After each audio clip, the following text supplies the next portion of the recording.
Do you ever come across a film that leaves a really positive impact on you? I don't mean something you enjoyed and maybe come back to again and again. I'm talking about a film that has such an impact, it inspires you to change in certain ways and for the better. That's been my experience with Tomorrowland. The first time I saw it, I was mainly wowed of its depiction of a futuristic world heavily influenced by Walt Disney and its optimistic message. But on subsequent viewings, it's become an experience that has changed me to truly take an optimistic outlook, not let anger be my primary emotion, and to quote the film, feed the right wolf. I truly love Tomorrowland, not just for its expert filmmaking and brilliant set of characters, but what its messages have done to improve how I see the world. However, to get a sense of why this film is so important to me, let's look at its inspiration. Shortly after World War II almost destroyed this planet, people had a moment of realization that we need to work harder to create a better future for all of the coming generations. This led to science fiction writers and innovators thinking of a bright future that would help serve humankind. Suddenly there was this vision where war would be non-existent, disease would be eradicated, prejudice was a thing of the past, and every technological wonder from jetpacks to flying cars would help us live our lives better. Sure, some authors wrote of a dystopian future of big brother governments, but events like the World's Fair brought this incredible future look home and inspired us to be more optimistic. One of the biggest Imagineers who sought to make it a reality was Walt Disney. He thought of an experimental prototype community of tomorrow, or Epcot, a city where everyone would work to innovate and create the best inventions and medicines that would help humankind and improve our way of life. His hope was that Epcot would be so successful that other cities would copy its infrastructure and thus lead to an end to poverty, crime, and war. And Epcot will always be a showcase to the world for the ingenuity and imagination of American free enterprise. I don't believe there's a challenge anywhere in the world that's more important to people everywhere than finding solutions to the problems of our cities. Unfortunately, he died in 1966, and this community went along with him and was never built in the way he intended. With the Vietnam War and other incidents like the Watergate scandal, people started to lose their optimism and become more cynical than ever. Brad Bird, Damon Lindelof, and Jeff Jensen started to wonder what happened to that optimistic future that was once dreamed by so many, and why so much futuristic fiction today is so focused on dystopias and post-apocalyptic worlds. Thus the idea for Tomorrowland was conceived, a film that would show what happened to that community Walt Disney dreamed of. Before I get into talking about the film head-on, I should mention I will be going into spoiler territory. So if you have not seen the film yet and want to watch it unspoiled, I'm just letting you know now. Let's start with one of my favorite aspects of the film. The lead protagonist, Casey Newton, is played in a wonderful performance by Britt Robinson. What a fantastic, inspiring character.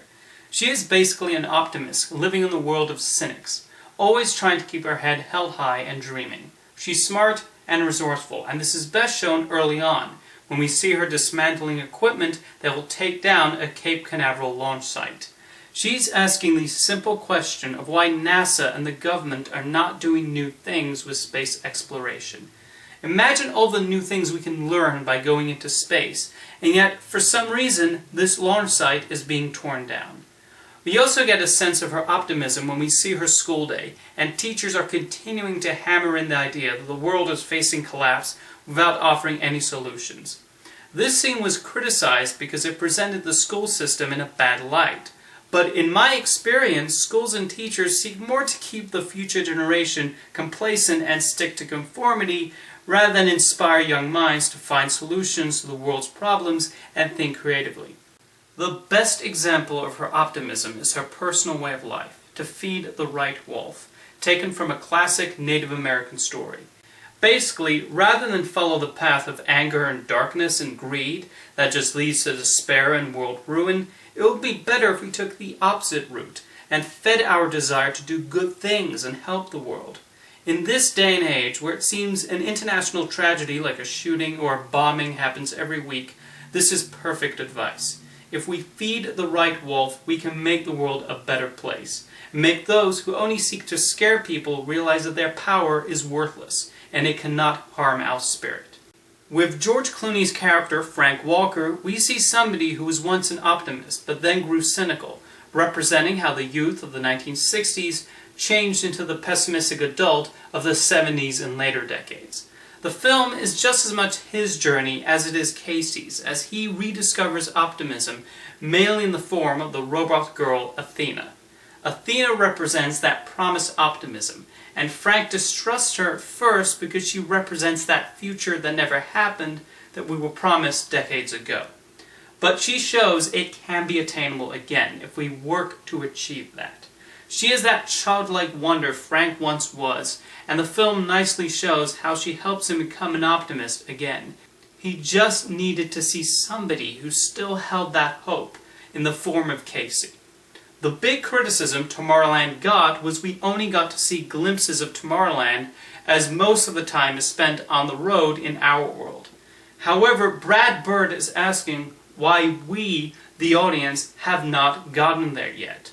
We could have that too, but for some reason, mankind reverted back to hating each other, making weapons and creating wars. When Casey goes on that incredible one-take shot through Tomorrowland's busy streets, it's easy to be awed by that wonder and the future we could have right now. But then she's zapped back to reality with the rest of the audience. Bird is teasing us with this vision of the future and compelling us along with Casey to achieve it. That determination she has to find Tomorrowland is infectious, and it makes the journey that much more exciting. What truly divided a lot of people was the ending. Some viewers, like myself, were impressed by it, while others felt they were being lectured to.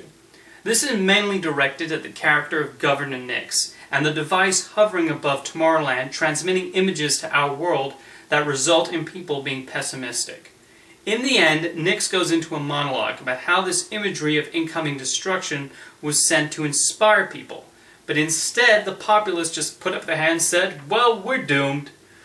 A lot of folks took offense to this, feeling it was calling everyone a cynic and also criticizing our love for post-apocalyptic fiction.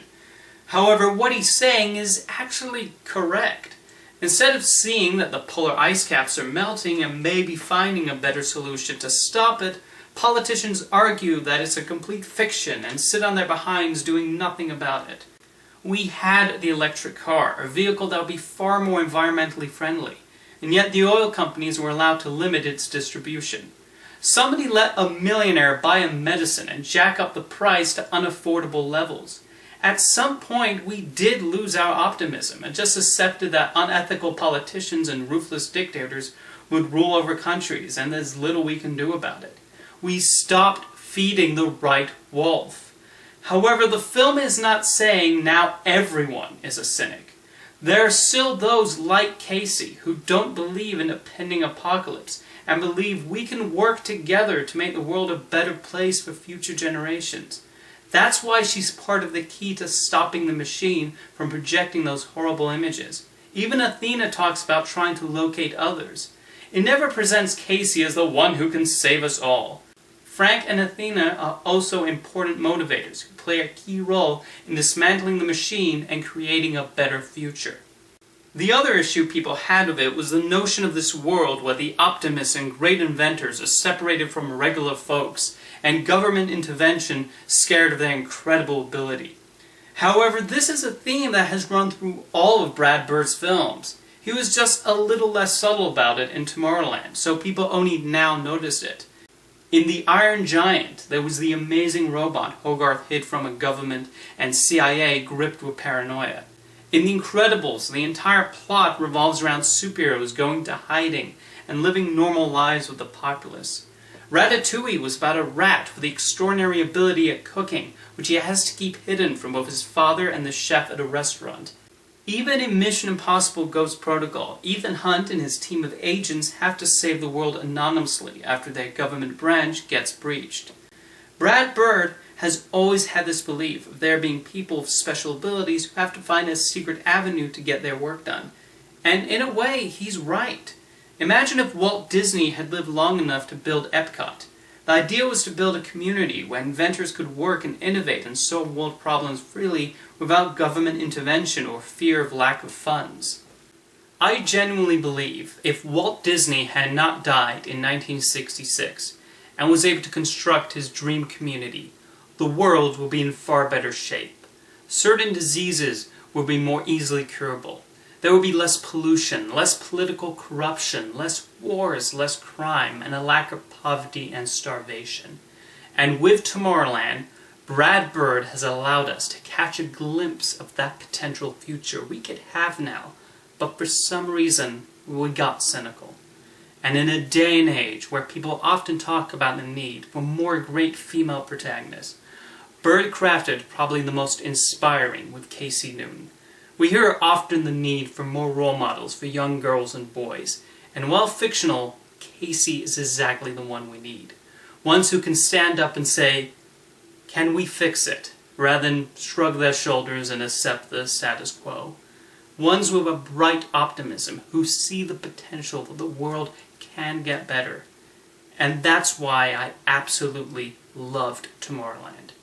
It shows it is okay to be an optimist, and that it can be helpful, even if the world is a tough place and one full of rejection and anger and cynicism. If you can just have the spirit and enthusiasm, optimism to be a good person, our planet can be improved. And with that I end with that aforementioned story I mentioned, and which I practically know by heart at this point. There are two wolves, and they are always fighting. One is darkness and despair, the other is light and hope. Which wolf wins? Whichever one you feed. Remember to always feed the right wolf. Have a great and optimistic day, and I'll see you next time.